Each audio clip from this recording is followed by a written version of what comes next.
2016 সালে বাংলাদেশের বিভিন্ন জেলায় বিভিন্ন স্থানে কিছু ইসলামী মনোভাবাপন্ন যুবকদেরকে বেআইনিভাবে আটক করা হয়। তারা বিভিন্ন মাদ্রাসার ছাত্র অথবা ইসলামী মনোভাবাপন্ন কিছু যুবক কিশোর। তার মধ্যে একজন কিশোর, সে তখন যাত্রাবাড়ি একটি মাদ্রাসার ছাত্র ছিল, বয়স ছিল তার 19। তার বাবা তদন্ত সংস্থায় তার ছেলের বিচার বহির্ভূত হত্যার ঘটনা নিয়ে একটি অভিযোগ করে। ওই ঘটনা তদন্ত সংস্থা পেয়েছে যে 2016 সালে এরকম সারা বাংলাদেশ থেকে এরকম ইসলামী মনোভাবাপন্ন 6 জন যুবককে গ্রেফতার করে গাজীপুরের জয়দেবপুর এলাকার একটি ভাড়া বাসার দোতলার একটি কক্ষে তাদেরকে রাখা হয়। বাইরে থেকে ওই কক্ষটি তালাবদ্ধ করা হয় এবং বলা হয় যে এখানে জঙ্গিদের আস্তানা আছে। সিটিটিসি এবং সোয়াতের দুটি টিম এই বাসায় একটি অপারেশন করে মর্মে দেখায় এবং সরাসরি এই আবদ্ধরত 6 জন যুবককে গুলি করে বিচার বহির্ভূতভাবে হত্যা করে।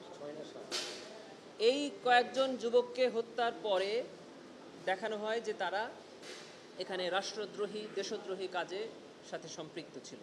এই ঘটনায় এটিকে ইনফোর্স ডিসঅ্যাপিয়ারেন্স অর্থাৎ গুম এবং বিচার বহির্ভূত হত্যার অপরাধ, যেটি মানবতা বিরোধী অপরাধেরই একটি অংশ হিসাবে তদন্ত সংস্থা প্রাথমিকভাবে প্রমাণের সত্যতা পেয়েছে। তারই ভিত্তিতে এই 5 জনের বিরুদ্ধে একটি গ্রেফতারের আবেদন তদন্ত সংস্থা আমাদেরকে জানিয়েছিল। আমরা আন্তর্জাতিক অপরাধ ট্রাইব্যুনালে সাবেক আইজিপি জাবেদ পাটোয়ারি সাহেব সহ 5 জনের বিরুদ্ধে গ্রেফতারি পরোয়ানার আবেদন করেছিলাম। মাননীয় ট্রাইব্যুনাল তাদের বিরুদ্ধে গ্রেফতারি পরোয়ানা জারি করেছে। বলা হয়েছে যে ইমিডিয়েটলি যখনই তাদেরকে যেখানেই পাওয়া হবে তাদের গ্রেফতার করে 24 ঘন্টার মধ্যে ট্রাইব্যুনালে হাজির করার জন্য বলা হয়েছে। না, আমরা তাদের গ্রেফতারের স্বার্থে এই প্রধান আসামি ছাড়া আর বাকিদের নাম বলছি না।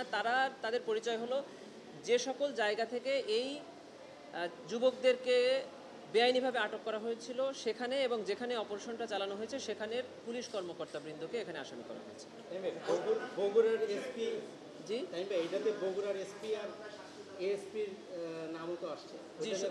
জি, শুধু বগুড়া না, মানে এই যে 7 জন যুবককে গ্রেফতার করে এখানে আটক রেখে হত্যা করা হলো, তারা দেশের বিভিন্ন জায়গায় থেকে আটক করা হয়েছিল।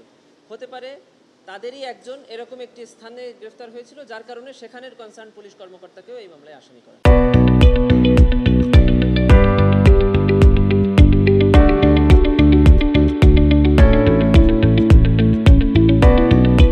জুলাই গণঅভ্যুত্থান চলাকালে চাংখারপুল এলাকায় যে মানবতা বিরোধী অপরাধ সংঘটিত হয়েছিল সেই মামলার বিচার ট্রাইব্যুনালে চলছে।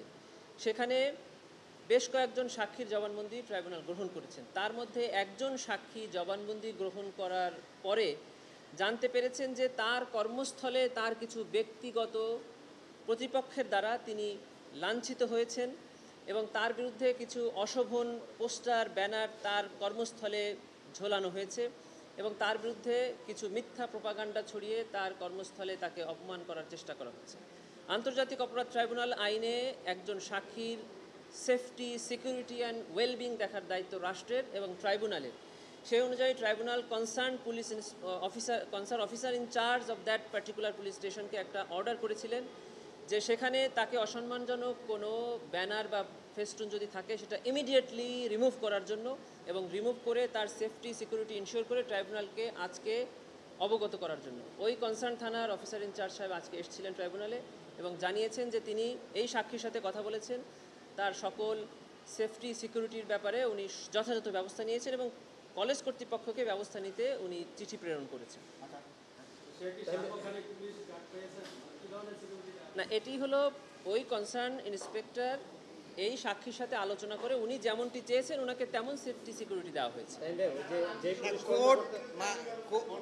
এবং ওপেন কোর্টে বলেছেন যে এই মামলার যে কোনো সাক্ষীকে যে কোনো কর্তৃপক্ষ যদি কখনো কোনো হুমকি প্রদান করে, সেফটি সিকিউরিটি বা সম্মানহানি করার চেষ্টা করে, পুলিশ যেন তার আইনগত ব্যবস্থা যথাযথভাবে গ্রহণ করে, তার জন্য ট্রাইব্যুনাল যে কোনো আদেশ যে কোনো সহায়তা করার জন্য প্রস্তুত আছে। এটি ট্রাইব্যুনাল ওপেন এজলাসে বলেছে।